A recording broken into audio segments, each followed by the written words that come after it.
So guys, today we're going from this to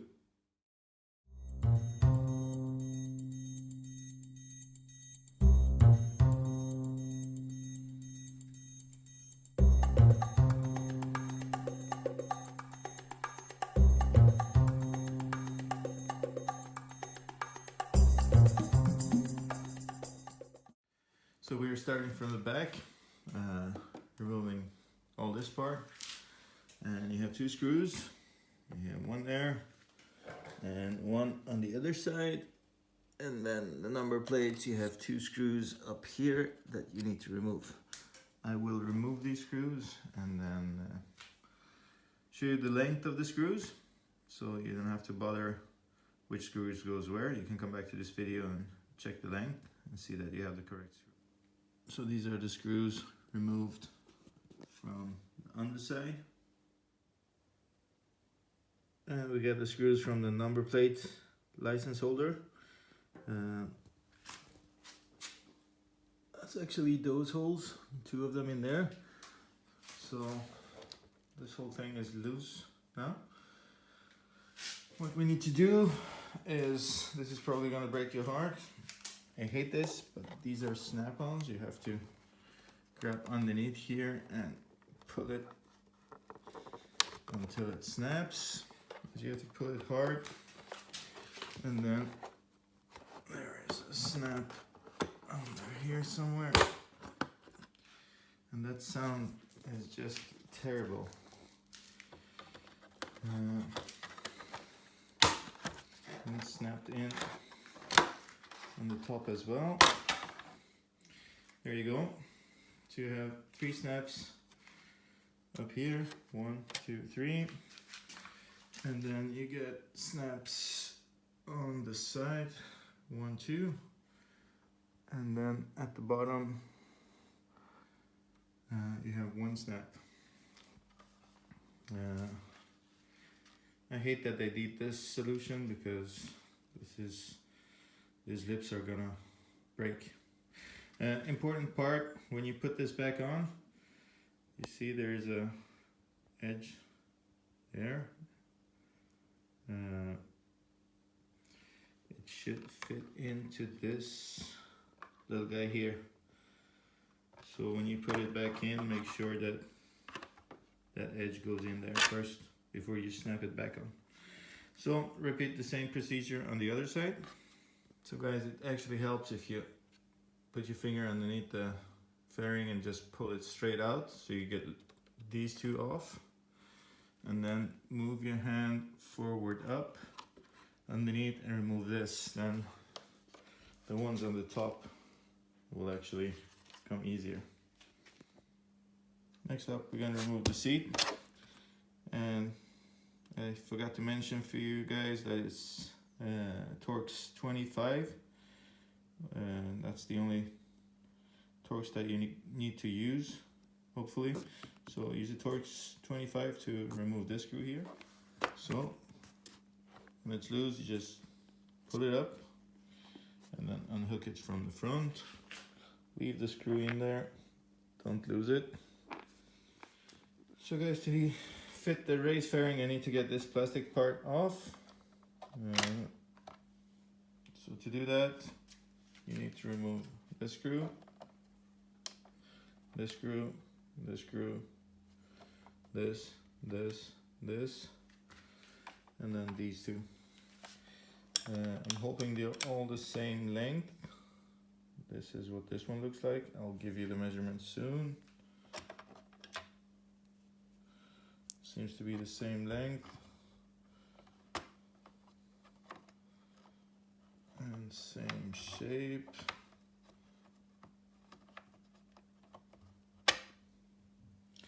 All right, still the same.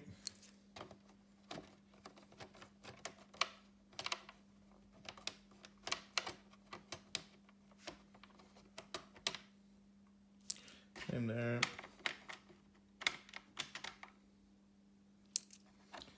So I'm guessing we're in luck. You can put all these screws in the same bag. And you don't have to be worried that They are different. Oh, these two are different. So there's another shape. So I will be calling these two far back end of the plastic part of the rear. So these are the far end screws that we saw just now. They're different. And then the rest of them are exactly the same. Just a tip, guys. I put all the different screws from different parts in Ziplocs and write where they come from. You can put it in a plastic can or however, just don't mix and match. So now grab this part, put it back. I don't know if you guys can see, I'll show you. There's a hook there. It'll hook in, and then I'm hoping there's a hook here as well. It grabs.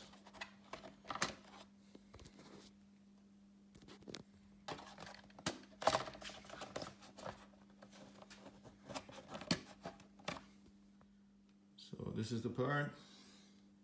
As you can see, this part hooks in there, and then you get these small rails on the side.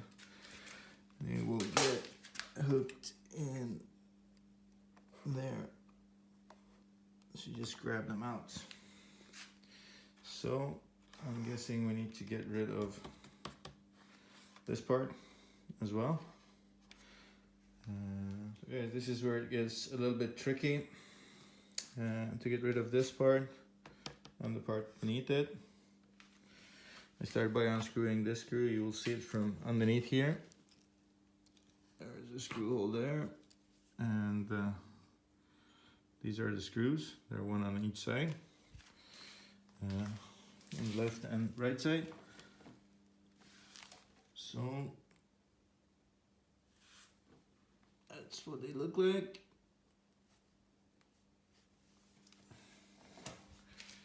And then you need to remove this screw, this screw, this screw, and this screw. Hopefully the whole lock mechanism will come out, so you don't carry extra weight. Then you have this, and further down this one and this one. Basically all screws you see here you need to remove. So I have unscrewed the lock mechanism, and this is 4 screws. Look like this. Seems like they have thread locks on them, so when you put them back, maybe it's a good idea to put just a hint of thread lock. And then this guy looks really heavy, but actually it's plastic. It's really plastic. So now you have removed the lock parts. I'll show you the length of the screws for this. And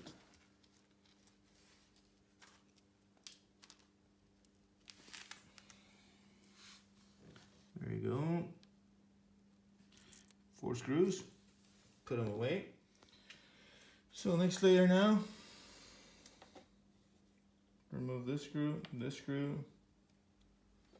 these 3 screws. Let's see if they are the same length. Long ones, long one. Exactly the same. Exactly the same. You see there's thread lock there as well. So these screws are exactly the same. So 1, 2, 3, 4, 5. 1, 2, 3, 4, 5 screws. I'll show you the length of them.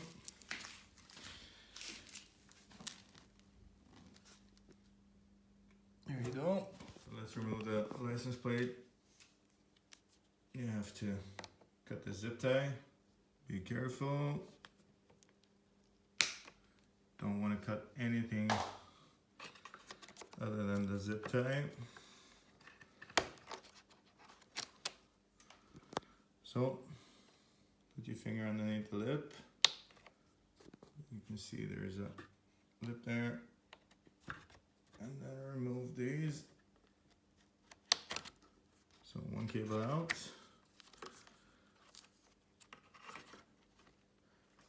And you have another one that I have to figure out how to get rid of. I'll get back to you. It's easier if you slide this guy out. Goes in there. Twist it around. You see there's a lip there. Put your finger underneath it and pull it out. You need 2 hands for this. So you need to repeat this on the other side. Zip tie it. And fortunately there's only one connector here. Slide it out.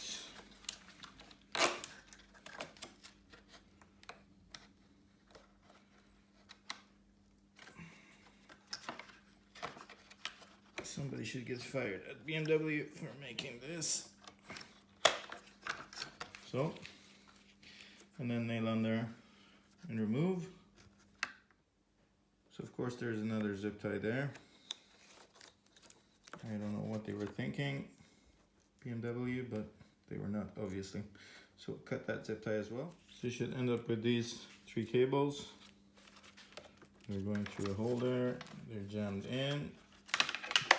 Move to the back, grab your license plate holder, and as you can see this part came with it since we removed the screws,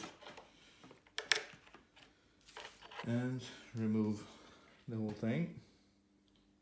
So just put this bracket back on just to show you guys. This is the bracket that was attached, 1 screws from underneath both sides. And it will pull it down, pull it straight out. You see the lips there, and there's your hook. So we're almost there. We need to get this part off, and then to remove this, there's a tiny lip there. It's hard to show you. Put a screwdriver to it and push it to one side and then pull this out, I think. So you push this lip to the side and then you have to slide it down actually. So slide it down, not up, as I said. So this is loose. Hopefully we can remove this. So guys, there's a zip tie here.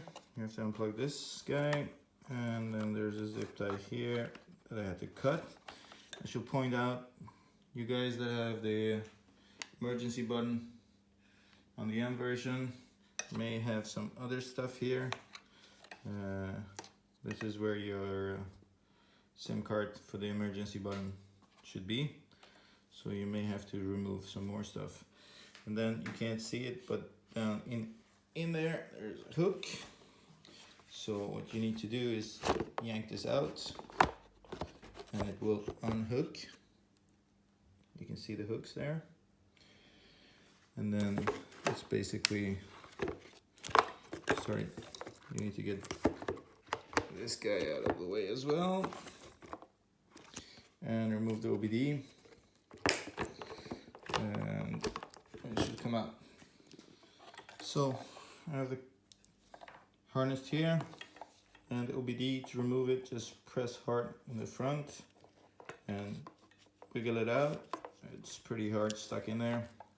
It's like normal OBD. So when this is off, I think actually this is where your emergency button stuff goes, but I have no clue. Since I don't have that, grab it, pull it, remove it, and the frame is as naked as it should be for fitting the CRC fairings. Stuff like this have a tendency to fall out.